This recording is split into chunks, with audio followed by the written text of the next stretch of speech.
नमस्कार दोस्तों, मैं आपका दोस्त उदित कुमार एक बार फिर से आप सबों को स्वागत करता हूं अपने इंग्लिश सागर के इस यूट्यूब चैनल में। दोस्तों, आज मैं आप सबों के लिए नारेशन का जो चैप्टर चल रहा था, नारेशन के डिफिनेशन और डिफिनेशन के बाद हम लोगों ने भेद के बारे में पढ़ा था और भेद के डिफिनेशन को पढ़ा था।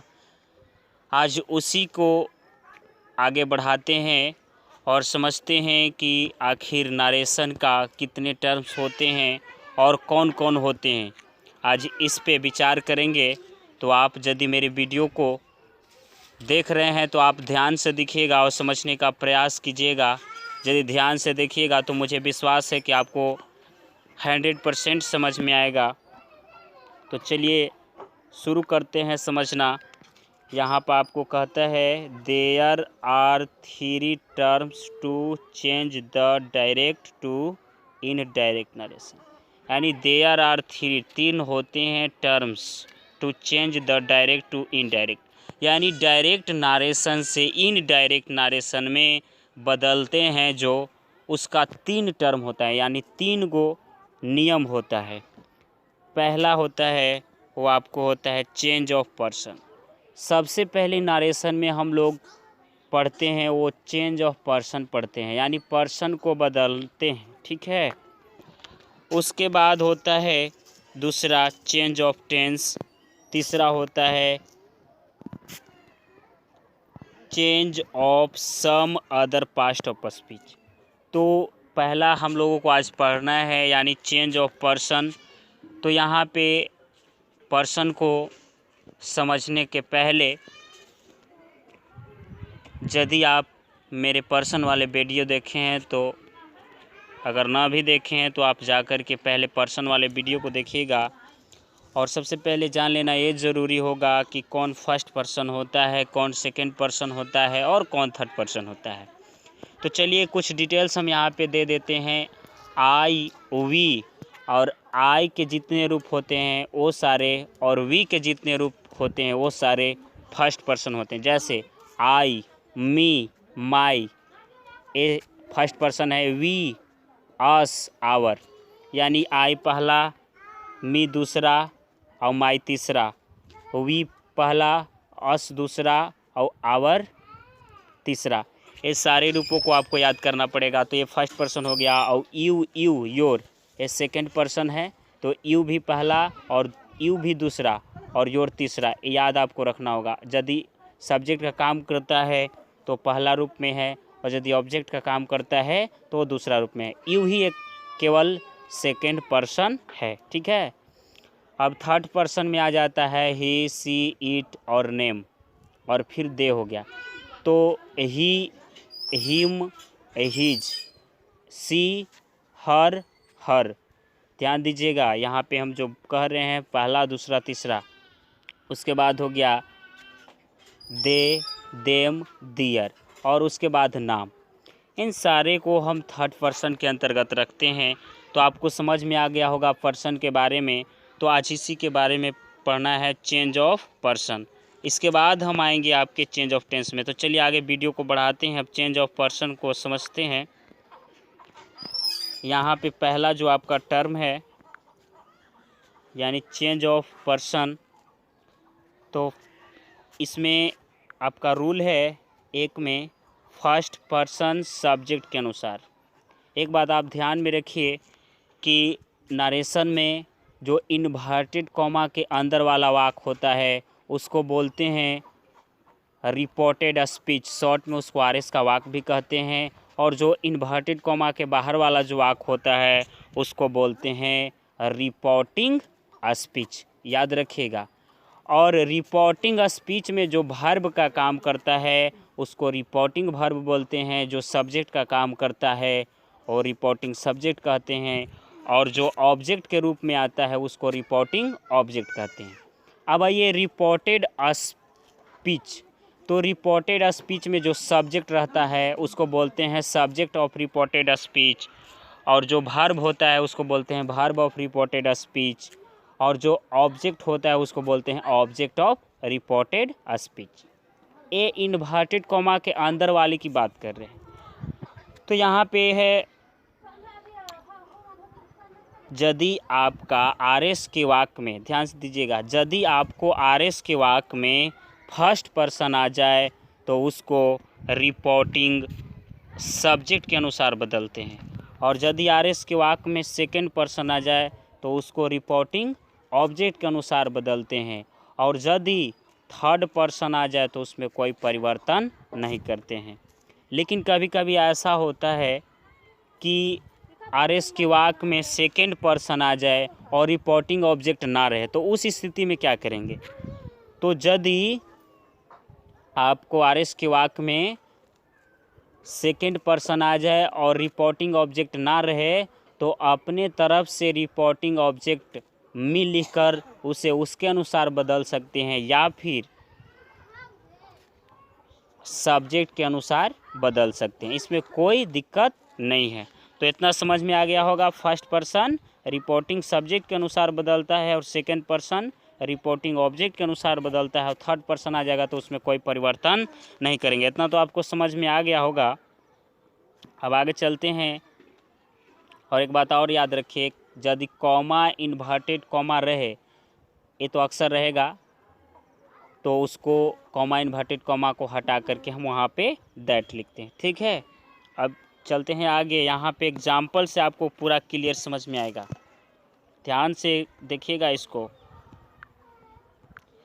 यहाँ पे एग्जाम्पल है आपका, यहाँ पे लिखा हुआ है Ram says to me you are my best friends. ठीक है, Ram says to me, Ram मुझसे कहता है कि you are my best friend, कि तुम मेरे सबसे अच्छे दोस्त हो। ठीक है, एक बात याद रखिए, यदि यहाँ पे से रहेगा तो टेल में बदलेंगे, सेज रहेगा तो टेल्स में बदलेंगे, और सैड रहेगा तो टोल्ड में बदलेंगे।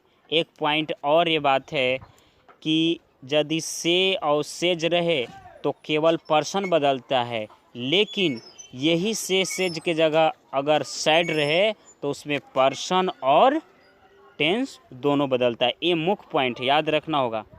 तो चलिए इसको हम इनडायरेक्ट में किस तरह से बदले हैं यहाँ पे समझने का प्रयास करेंगे।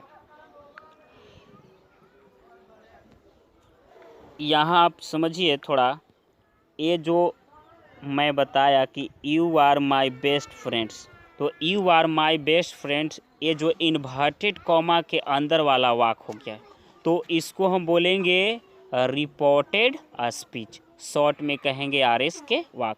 और यहाँ से यहाँ जो राम सेज टू मी है, यानी ई वाला जो वाक हुआ, इसको आप कह सकते हैं रिपोर्टिंग, इसमें दिक्कत हो रहा है, रिपोर्टिंग स्पीच, यानी ई साइड वाला इन्वर्टेड कोमा की साइड वाला रिपोर्टिंग स्पीच, और you are my best friends जो इन्वर्टेड कोमा के अंदर में है, इसको बोलेंगे रिपोर्टेड स्पीच। ठीक है, तो ये जो हुआ आपका यहाँ पे जो लिखा हुआ है राम, तो ये हो गया रिपोर्टिंग सब्जेक्ट, और सेज हो गया रिपोर्टिंग वर्ब, और मी हो गया रिपोर्टिंग ऑब्जेक्ट। ठीक है, क्लियर, समझ में आ गया। अब यहाँ पर समझते हैं इसको, यू जो यहाँ पे हुआ, यू हो गया सब्जेक्ट ऑफ रिपोर्टेड स्पीच। अब ये जो आर आपको दिखाई दे रहा है, आर हो गया वर्ब ऑफ रिपोर्टेड स्पीच, और ये जो आपको यहाँ पे जो वाक आ रहा है, ये आपको ऑब्जेक्ट अगर काम कर रहा है तो समझ जाइए कि ऑब्जेक्ट ऑफ रिपोर्टेड स्पीच, यानी कि इन्वर्टेड कॉमा के अंदर जो आता है वाक, उसको क्या बोलते हैं? रिपोर्टेड स्पीच बोलते हैं। ठीक है, क्लियर, अब समझ में आ गया होगा। चलिए अब समझते हैं। यहाँ पे लिखा हुआ है Ram says to me you are my best friend, ये डायरेक्ट में है, क्योंकि मैंने बताया था कि यदि वाक कॉमा इन्वर्टेड कॉमा के अंदर आता है तो उस पूरे वाक को हम डायरेक्ट स्पीच या डायरेक्ट नारेशन भी कहते हैं। तो ये इन्वर्टेड कॉमा के अंदर में, इस डायरेक्ट हम इसको इनडायरेक्ट में बदल रहे हैं। तो रूल मैंने बता दिया था कि यदि आरएस के वाक्य में यदि फर्स्ट पर्सन आ जाए तो उसको हम रिपोर्टिंग सब्जेक्ट के अनुसार बदलते हैं, और यदि सेकंड पर्सन आ जाए तो रिपोर्टिंग ऑब्जेक्ट के अनुसार बदलते हैं, और यदि थर्ड पर्सन आ जाए तो वो ज्यों का त्यों लिखाता है। चलिए यहाँ पे बदलते हैं। यहाँ पे लिखा हुआ है राम, तो राम के राम लिख देंगे। और सेज है तो यहाँ पे टेल्स कर देंगे। इसमें एस लगल रहेगा तो इसमें भी एस लगाएंगे, उसमें एस नहीं रहेगा तो इसमें एस नहीं लगाएंगे। टू को हटा दिया जाता है, याद रखिए इस सब बात को। टू को हटा करके यहाँ पे रिपोर्टिंग ऑब्जेक्ट जो होता है उसको लिख दिया जाता है। तो यहाँ पे मी है तो यहाँ पे मैंने लिख दिया, ठीक है। अब कॉमा इन्वर्टेड कॉमा की बात हम बताए थे कि यदि कॉमा इन्वर्टेड कॉमा तो अक्सर रहता है, तो कॉमा इन्वर्टेड कॉमा को हटाकर यानी कॉमा इन्वर्टेड कॉमा के जगह पे दैट लिखते हैं। क्लियर, कोई दिक्कत नहीं।